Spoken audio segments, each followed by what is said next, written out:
Okay. 2,000 years later.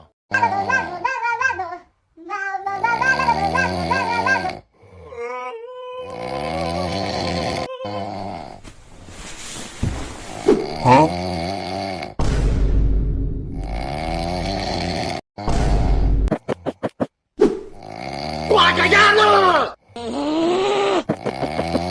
And his name is John C.